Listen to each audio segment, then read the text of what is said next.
What's happening, people? Want to thank everyone for all the kind birthday messages. Sorry I can't get back to everyone, I've had that many, but my birthday's on postpone. We're on hold until the 24th of Jan, and we'll be having a birthday celebration and a world title celebration on the same night. This ends with either Paddy Pimblett walking out with a world title wrapped around his waist, while Justin Gaethje stares at the cage like a man who just watched the door close on his entire legacy. And if that sounds insane, good, because now we rip backward to the moment Paddy casually postponed his own birthday and pretended that wasn't a psychological grenade thrown straight into this division. What do you think it is that makes him special? What does he do that's different from others? What does he do that's elite? He's got an elite right hand. You know what I mean? The way he plants that on people's chin. But he's just an absolute banger lad. He comes out and wants to have an entertaining fight every single time. He doesn't shy away from a firefight, and he loves a war. And I've never had a war in all my years of fighting, so I'm looking forward to one. Is that what you want? Yeah, of course. Always want one. So you've never had a war, you want to start it by doing it with Justin Gaethje? Yeah. Where's your head at, man? It's just firmly screwed on my shoulders, lad, but you know, people are laughing at me when I'm saying I'm going to stand with him, but I am. People think that I'm just going to shoot in the first 10 seconds. I'm not. I'm going to stand with him, and I'm going to put it on him. And people are going to be like, wow, we weren't lying. Like, he's more of a boxer with leg kicks, and I'm an MMA striker. I don't do just boxing or Thai boxing or kickboxing or taekwondo or karate. I'm an MMA striker, and you'll see that when I fight him. Paddy Pimblett delaying his birthday isn't cute or funny or some Liverpool joke. It's a signal flare, because fighters don't pause joy unless something darker is driving them, and saying January 24th will be both a birthday and a title celebration is either prophetic confidence or the most dangerous self-curse imaginable. And ask yourself why nobody in Justin's camp laughed when they heard it. Right, what he does on the feet. What I rated striking, you know, probably like a 7 or an 8. I mean, he really throws a lot of power into his shots, and if you do get hit with those shots, like there's no doubt it's a problem. And you know, he's constantly moving forward, and that's a big part of this sport, and it really gets him into these clinch positions and, you know, into these takedown positions off of his strikes. And so I really got to create angles and run him into shots. You know, I've always said I create car crashes. I want to be the object that, you know, we're the same mass. I want to be the object that gets there first and has the most force, and that's by controlling his feet and running him into dangerous positions. This wasn't about cake or candles. This was Paddy saying business first and blood second and confetti last, and nah, this can't be real. Because fighters who talk like this aren't testing belief, they're declaring outcomes. And here's the first crack in the wall. Someone close to this fight knows something they're not saying yet. UFC right now, Mr. Paddy Pimblett, Paddy the Baddy.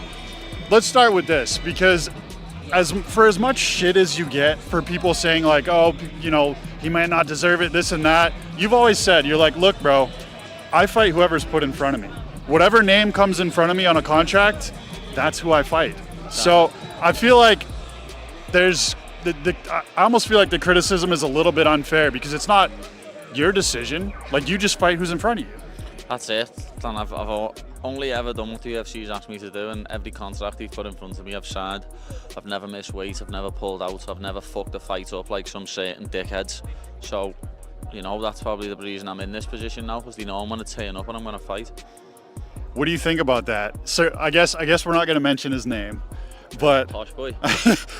Everyone jokes about Paddy standing with Justin like it's delusion, but that's the trap. Because when a fighter insists he won't shoot early, he's daring the universe to punish him, and the scariest part is he sounds calm saying it too calm. Like he's already walked through the exchange in his head and didn't blink once.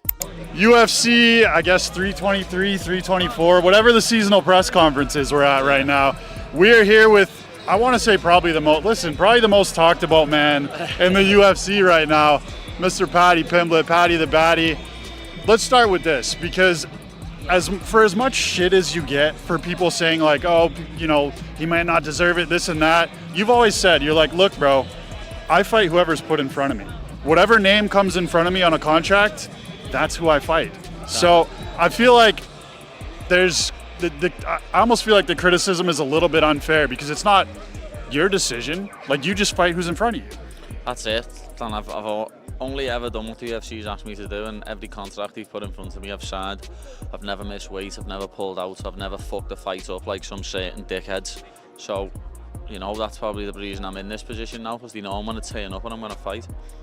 When Paddy says he's not a boxer or a kickboxer or a Thai guy, but an MMA striker, that's him rejecting neat explanations before they're used against him. And it's also him accusing you of underestimating him right now. Yeah, you. Because if you still think this is reckless bravado, then you're missing how often chaos wears a smile first. I thought I was going to fight him in Abu Dhabi in October, to be honest. But obviously that never happened, and now we're here. So I am eventually fighting him. I thought I was going to fight on this Jan 24th card, so I was preparing for Ilya for a couple of weeks, to be honest. Just doing bits of training for him.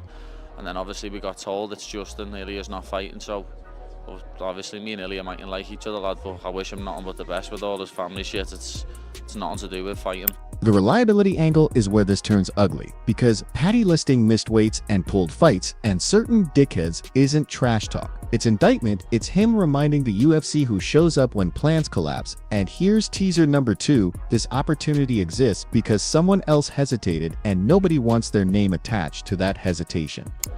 But when I win this belt, I'm the champ for now. I don't care if it says interim on it, I'm the champ, he's out the cage, I'm the fucking champ. I was just going to ask you that because you were on our Full Send podcast a little while ago, and you almost like made this whole thing happen because you were like, no, I don't want Ilya to win the title. And you were like, I want my first UFC lightweight title defense to be against Ilya Topuria. So the way things have panned out, you're viewing this fight against Justin Gaethje as the actual UFC lightweight title. Yeah, that's it, because that's the belt what's in front of me, you know what I mean? I'm not going to do a Justin and throw it on the floor and say I'm waiting for the real one. This is the real one. While Ilya's out of the cage, this is the real belt, and I'm coming to... When Paddy says this fight feels natural, like it was always coming, that's not destiny talk. It's pressure revealing itself, because names fell out and timelines shifted, and somehow Justin's name kept floating back up, and nah, don't relax. Patterns like that don't form unless the system is forcing a collision. On the list is Justin Gaethje. And the reason Justin Gaethje has to be on this list is I don't know if he's coming or going.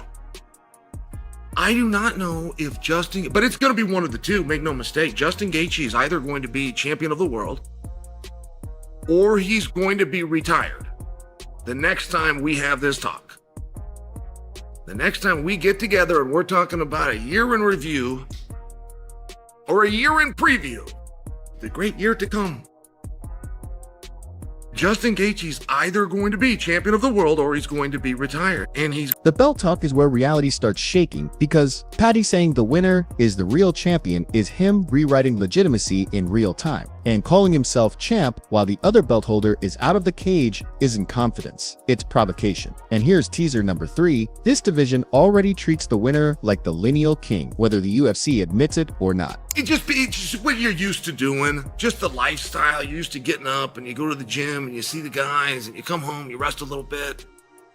You go back, you do it again. You do whatever the coach says. You don't have to think a whole bunch. Just got to respond physically. And it's one of those things that they don't know that they can stop. And I don't see Justin as one of those guys. I don't see him as one of those guys that's gone and secretly blown through all of his money. Just the opposite. I think he's made some good investments and has quadrupled some of his money. And I only suggest for you that when he tells the world,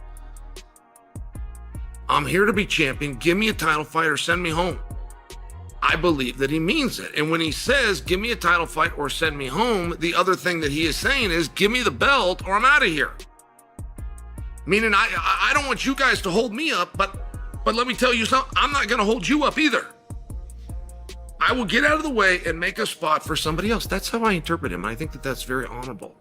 Cal Sonnen framing this as champion or retirement for Justin isn't hype. It's a warning label, because fighters at that crossroads don't fight for rounds, they fight for meaning. And when Justin says, give me the belt or send me home, you should believe him, because nothing is more dangerous than a man who's already packed his bags mentally. Be fast enough, you can get your shot and get out of the way before he gets his shot, right? It's an equal trade. But is Paddy faster? Justin just gave an assessment. I'm so happy for Justin, by the way. He played such an interesting hand here. And he didn't have the cards. By the way, he did not have, I mean, there was a lot of things that fell into place to get us to this point. If Ilia Topuria had not taken to social media and said, hey guys, time out, I don't believe we're at this point. I don't believe it was going to be Justin versus Ilia. I'll admit that it could have been, but I don't think it was. I think Paddy was going to get that opportunity. The mindset angle matters more than stats because Justin isn't broke or desperate or chasing relevance. He's disciplined and settled and clear. And fighters like that don't hesitate. They detonate and pause right there because clarity removes fear, and fear is usually what saves people from doing something irreversible. Paddy the Baddy is not the young guy you think he is. Paddy the Baddy is not the brand new 24-year-old new kid on the block that you think that he is. As a matter of fact, Joe Silva tried to sign Paddy the Baddy. Joe Silva left the industry a decade ago. And he tried to sign Paddy the Baddy. So I'm just speaking to, Paddy goes about 32. He's got a birthday coming up. He could be pushing on 33, gonna be 32. I'm just sharing, he's not the boy that you think he is.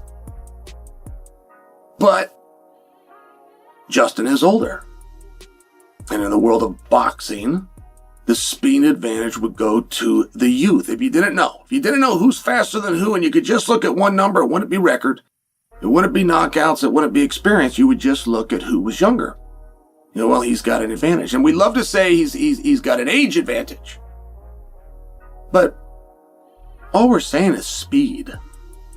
That's what we're saying when we say he's got an age advantage. He's the younger. We're just saying that we think he's going to be quicker than the other guy. And that is one deal with is the quiet killer nobody wants to talk about because age doesn't steal power first. It steals reaction. And when Chell brings up numbers, it's not trivia, it's prophecy. And here's teaser number 4. There are sparring stories floating around right now that would make this speed conversation very uncomfortable for one side. Like, do you believe against yourself he'll still be as aggressive, or do you think he's going to be trying to look to get this to the ground as quickly as possible?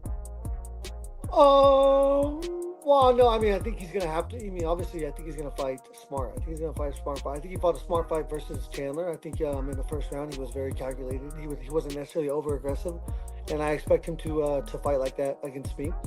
And, I really got to control his feet, When it comes to technique, he might not be there, but when it comes to, like, aggression and tenacity, I mean, those are big variables when it comes to striking, and those are things that, he does not lack in. And so I'm going to need to steal his momentum and steal the confidence, because that's why he is so effective right now.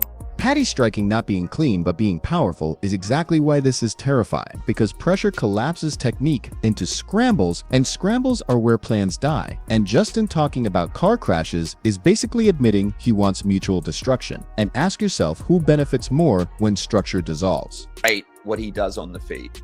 I rated striking, probably like a 7 or an 8. I mean, he really throws a lot of power into his shots, and if you do get hit with those shots, like there's no doubt it's a problem.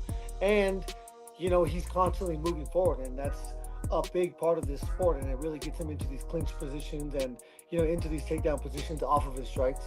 And so I really got to create angles and run him into shots. I've always said I create car crashes. I want to be the object that we're the same mass. I want to be the object that gets there first and has the most force, and that's by controlling his feet and running him into dangerous positions. Justin admitting Paddy grows into fights is the quietest red flag of all, because comfort breeds confidence and confidence multiplies risk. And if Justin lets Paddy settle even briefly, this becomes something else entirely. And don't blink there. That silence you felt is where fights flip without warning. When Bisping brings up Chandler getting dominated, that's not nostalgia, it's evidence. Because Chandler doesn't get bullied unless momentum has shifted, and Arman dismissing both men as punching bags might sound arrogant, but it also tells you how high the fallout could rise after this, because whoever wins becomes bait for killers waiting upstairs. And I'm not tying this up neatly because it isn't neat. The odds will move, the narratives will flip, someone is masking nerves behind bravado right now. I can feel it, and if you think this story is finished, you're already behind because the cage hasn't closed yet, and something is about to snap that nobody is ready to explain.